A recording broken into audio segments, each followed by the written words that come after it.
নমস্কার বন্ধুরা, সুস্মিতা কিচেনে আপনাদের স্বাগত। আশা করি সবাই খুব ভালো আছেন, সুস্থ আছেন। আজ আমি আপনাদের জন্য নিয়ে এসেছি ফেলে দেওয়া সবজির খোসা ভাজার রেসিপি। চলুন দেখে নেওয়া যাক। আমি এখানে নিয়ে নিয়েছি ঝিঙের খোসা, পটলের খোসা, কুমড়োর খোসা আর আলুর খোসা। প্রথমেই কেটে নেব ঝিঙের খোসা। খোসাগুলো কেটে নিতে নিতে আমরা জেনে নেব এইসব খোসাতে কি কি গুণাগুণ রয়েছে। ঝিঙে একদিকে অপটিক স্নায়ু ভালো রাখতে সাহায্য করে ও অন্যদিকে বিভিন্ন ক্ষতিকর পদার্থ থেকে চোখের রক্তনালীগুলিকে রক্ষা করতেও সাহায্য করে। ঝিঙের খোসায় রয়েছে প্রচুর পরিমাণে আয়রন, যা রক্তাল্পতা মেটাতে সাহায্য করে। আলুর খোসাকে পুষ্টির ভাণ্ডার হিসেবে বিবেচনা করা হয়। এতে প্রচুর পরিমাণে পটাশিয়াম রয়েছে এবং আয়রনও রয়েছে। এছাড়া রয়েছে প্রচুর পরিমাণে B3ও।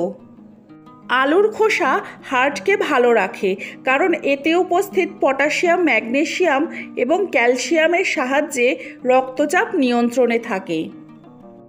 কুমড়োর খোসায় আলফা ক্যারোটিন, বিটা ক্যারোটিনের মতো অনেক অ্যান্টিঅক্সিডেন্ট রয়েছে, যা দীর্ঘস্থায়ী রোগ কমাতে সহায়তা করে, রোগ প্রতিরোধ ক্ষমতা বাড়ায়, দৃষ্টিশক্তি বৃদ্ধি করে, হার্টকে সুস্থ রাখে।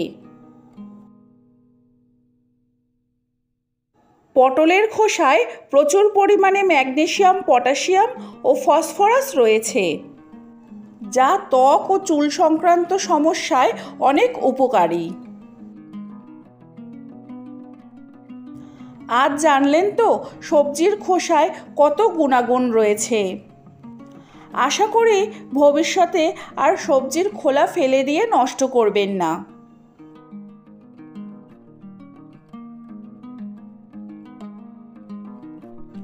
সবগুলো খোসা আমার কেটে নেওয়া হয়ে গেছে। চলুন এবার এগুলো পরিষ্কার করে ধুয়ে নিই, তারপরে রেসিপিটি শুরু করি।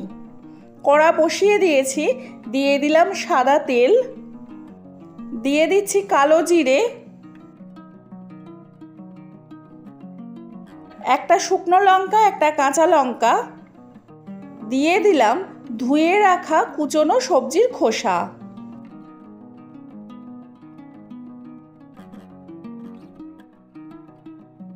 দিয়ে দিচ্ছি সামান্য গুঁড়ো হলুদ, আন্দাজ মতো নুন,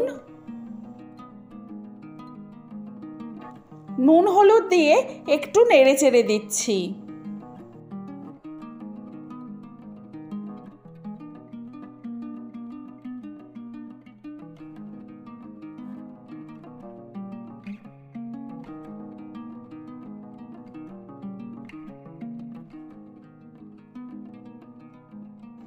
মিনিট 2-3 জন্যে একটা ঢাকা দিয়ে দিচ্ছি।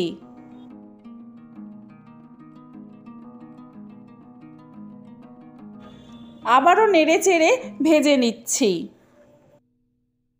যেমন আমরা লাউয়ের খোসা ভেজে থাকি, ঠিক সেরকমভাবেই খোসাগুলো ভেজে নিচ্ছি।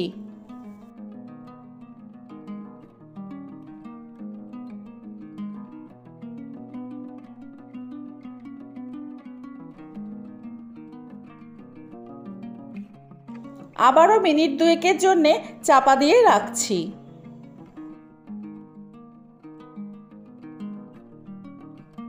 প্রায় হয়ে এসেছে ভাজা। খোসাগুলোকে একটু মুচমুচে করে ভেজে নিচ্ছি।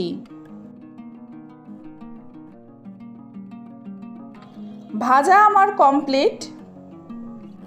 যেহেতু তেল একটু বেশি দেওয়া হয়ে গেছিল, সেই জন্য আমি সাইডে এরকম ভাজাগুলোকে চেপে দিচ্ছি, তাহলে অতিরিক্ত যে তেলটা আছে সেটা বেরিয়ে যাবে। খোসা ভাজা আমার রেডি। তাহলে আজকের রেসিপি আপনাদের কেমন লাগলো তা কমেন্ট বক্সে অবশ্যই জানাবেন। ভালো লাগলে একটা লাইক করে বন্ধুদের সাথে শেয়ার করে দেবেন। সাবস্ক্রাইব করে পাশে থাকা বেল বাটনটি অল করে দেবেন। আজকের ভিডিও এই পর্যন্ত। ভালো থাকুন, সুস্থ থাকুন। দেখা হবে পরবর্তী অন্য কোনো ভিডিওয়ে।